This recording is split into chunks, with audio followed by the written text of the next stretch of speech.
찬송가 384장 찬송 드리겠습니다. 나의 갈 길 다가도록 예수 인도하시니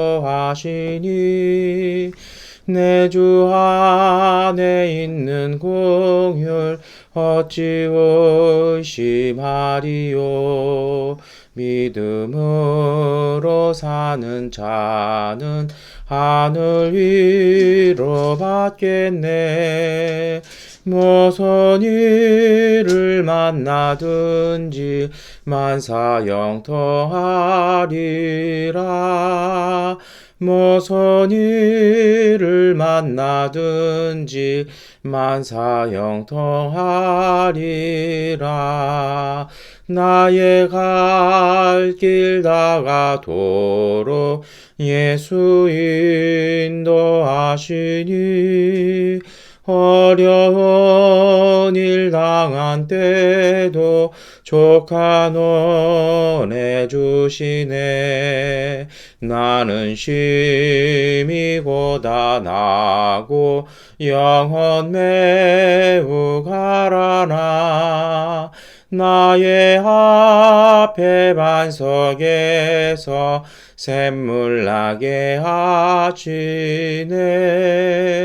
나의 앞에 반석에서 샘물 나게 하시네. 나의 갈 길 다가도록 예수 인도하시니 그의 사랑 어찌 큰지 말로 할 수 없도다. 성령 감화 받은 영혼 하늘 날아갈 때에 영영 부를 나의 찬송 예수 인도하셨네. 영영 부를 나의 찬송 예수 인도하셨네. 아멘. 사도신경으로 신앙 고백 드리겠습니다. 나는 전능하신 아버지 하나님 천지의 창조주를 믿습니다. 나는 그의 유일하신 아들 우리 주 예수 그리스도를 믿습니다. 그는 성령으로 잉태되어 동정녀 마리아에게서 나시고 본디오 빌라도에게 고난을 받아 십자가에 못 박혀 죽으시고 장사된 지 사흘 만에 죽은 자 가운데서 다시 살아나셨으며 하늘에 오르시어 전능하신 아버지 하나님 우편에 앉아 계시다가 거기로부터 살아있는 자와 죽은 자를 심판하러 오십니다. 나는 성령을 믿으며 거룩한 공교회와 성도의 교제와 죄를 용서받는 것과 몸의 부활과 영생을 믿습니다. 아멘. 찬송가 323장 찬송 드리겠습니다. 푸른 바다 나서니 몸 어디든지 가오리다. 괴로우나 즐거우나 주만 따라가오리니 어느 너가 막으리까. 조금 힘들 막으리까. 어느 너가 막으리까. 조금 힘들 막으리까. 악을 골짝 빈들에도 복음 들고 가오리다. 소돔 같은 거리에도 사랑 안고 찾아가서 종의 몸에 지닌 것도 아낌없이 드리리다. 종의 몸에 지닌 것도 아낌없이 드리리다. 존귀 영광 모든 권세 주님 홀로 받으소서. 멸시천대 십자가는 제가 지고 가오리다. 이름 없이 빛도 없이 감사하며 섬기리다. 이름 없이 빛도 없이 감사하며 섬기리다. 아멘. 요한복음 1장 32절 그리고 35절부터 42절까지의 말씀을 세 번역본으로 함께 읽겠습니다. 요한이 또 증언하여 말하였다. 나는 성령이 비둘기같이 하늘에서 내려와서 이분 위에 머무는 것을 보았습니다. 다음 날 요한이 다시 자기 제자 두 사람과 같이 서 있다가 예수께서 지나가시는 것을 보고서 보아라 하나님의 어린 양이다 하고 말하였다. 그 두 제자는 요한이 하는 말을 듣고 예수를 따라갔다. 예수께서 돌아서서 그들이 따라오는 것을 보시고 물으셨다. 너희는 무엇을 찾고 있느냐? 그들은 랍비님 어디에 묵고 계십니까? 하고 말하였다. 랍비는 선생님이라는 말이다. 예수께서 그들에게 대답하셨다. 와서 보아라. 그들이 따라가서 예수께서 묵고 계시는 것을 보고 그날을 그와 함께 지냈다. 때는 오후 4시쯤이었다. 요한의 말을 듣고 예수를 따라간 두 사람 가운데 한 사람은 시몬 베드로와 형제가 아닌 안드레였다. 이 사람은 먼저 자기 형 시몬을 만나서 말하였다. 우리가 메시아를 만났소. 메시아는 그리스도라는 말이다. 그런 다음에 시몬을 예수께로 데리고 왔다. 예수께서 그를 보시고 말씀하셨다. 너는 요한의 아들 시몬이로구나. 앞으로는 너를 게바라고 부르겠다. 게바는 베드로 곧 바위라는 말이다. 아멘. 오늘 요한복음 1장에 예수님께서 두 제자를 만나는 장면을 함께 읽으셨습니다. 근데 여기에 보면요, 세례 요한이나 제자들이나 예수님이나 이렇게 보고 무엇을 결정하고 따라가는 게 좀 달라요. 세례 요한은 이렇게 32절 말씀 우리가 먼저 읽으셨잖아요. 32절에 세례 요한은 자기에게 회개의 세례를 받으러 온 사람들 중에 한 사람이었던 예수를 눈여겨봅니다. 외모라든지 자기와 아는 그 집안끼리 알았었잖아요. 그런 게 아니라 세례 요한의 관점은 하나님의 성령이 그 위에 머물러 계셨다라는 것입니다. 다시 말해서 성령을 통해서 예수를 알아보고 나는 망해야 되고 그분은 흥해야 합니다 라고 얘기를 합니다. 심지어는 오늘 35절 말씀 이어서 읽으셨는데요.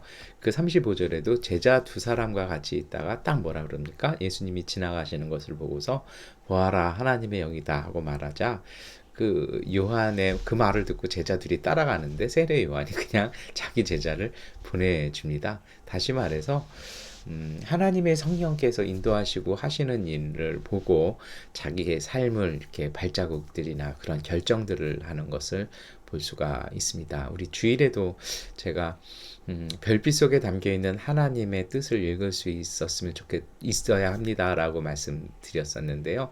이어지는 말씀입니다. 정말 중요하죠.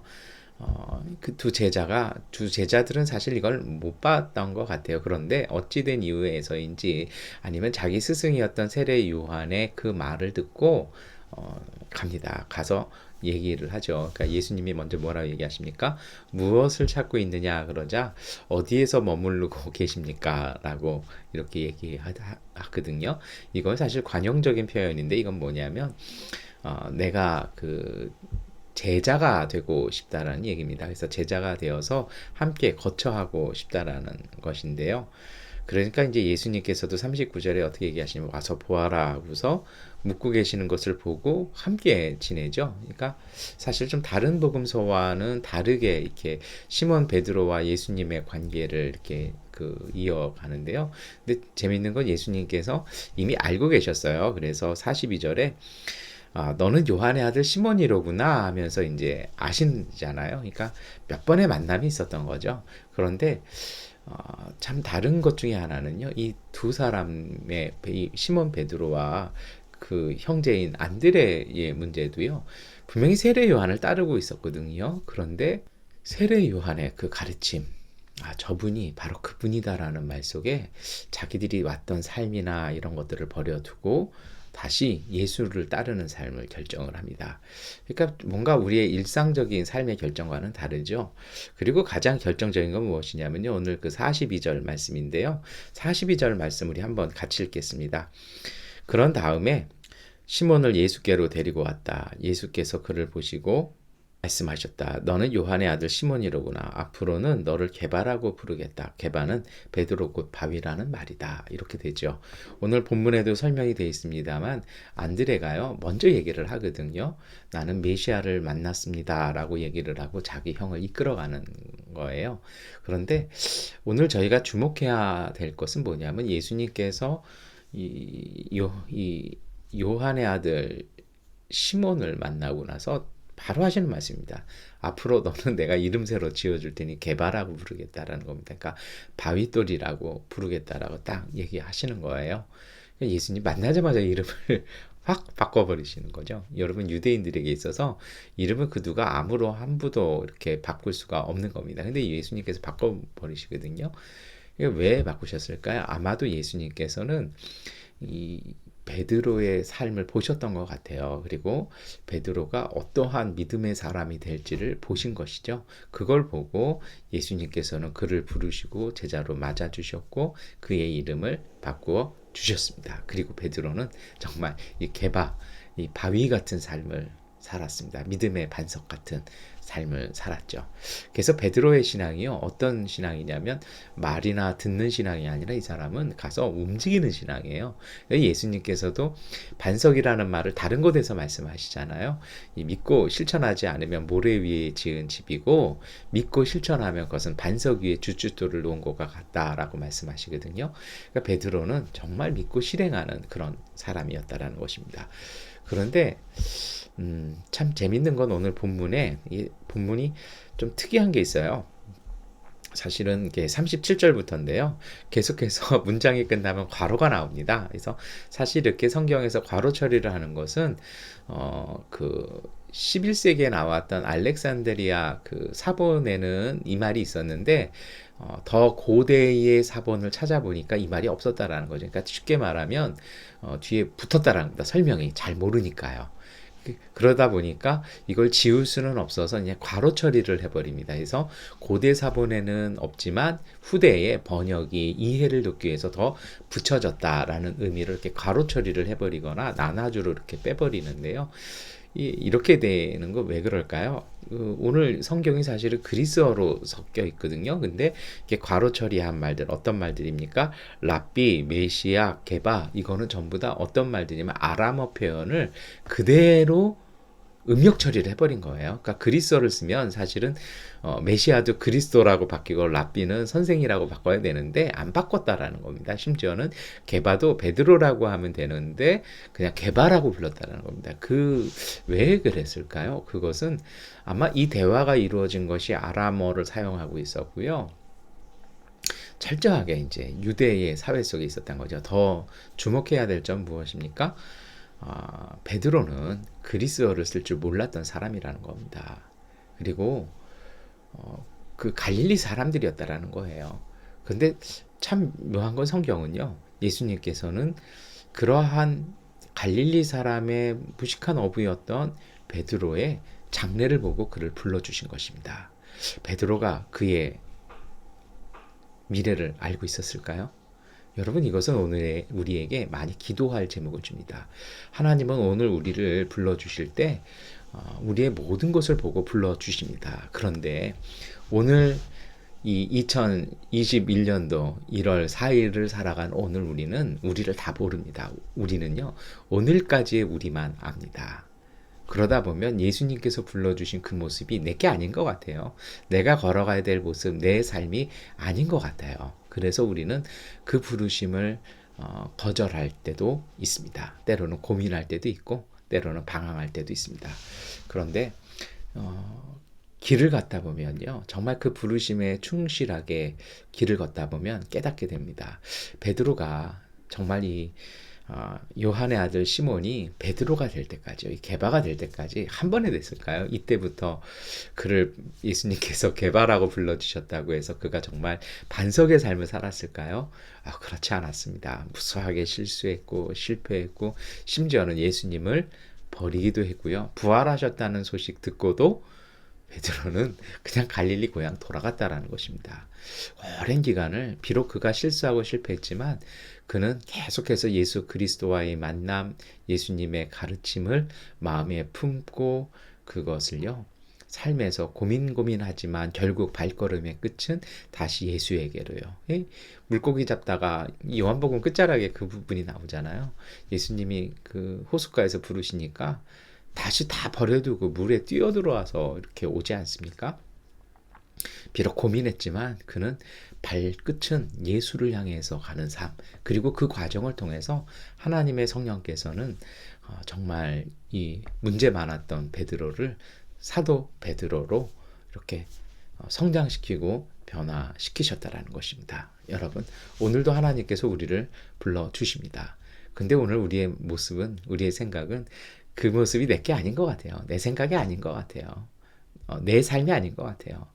그러나 하나님은 우리의 모든 것을 알고 우리를 불러주셨고 우리에게 감동을 주셨고 길을 주셨습니다. 비록 우리가 고민하고 우리가 갈등도 하지만, 그렇지만 이 베드로처럼요, 항상 발끝은 예수님을 향했으면 좋겠습니다.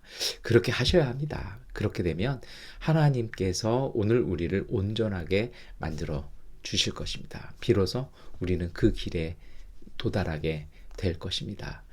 지금은 실수하지만, 지금은 약하지만, 그러나 우리의 마음의 끝, 우리의 발끝은 항상 그리스도를 향한, 하나님을 향한 그 발끝을 계속 유지하시기를 축원합니다.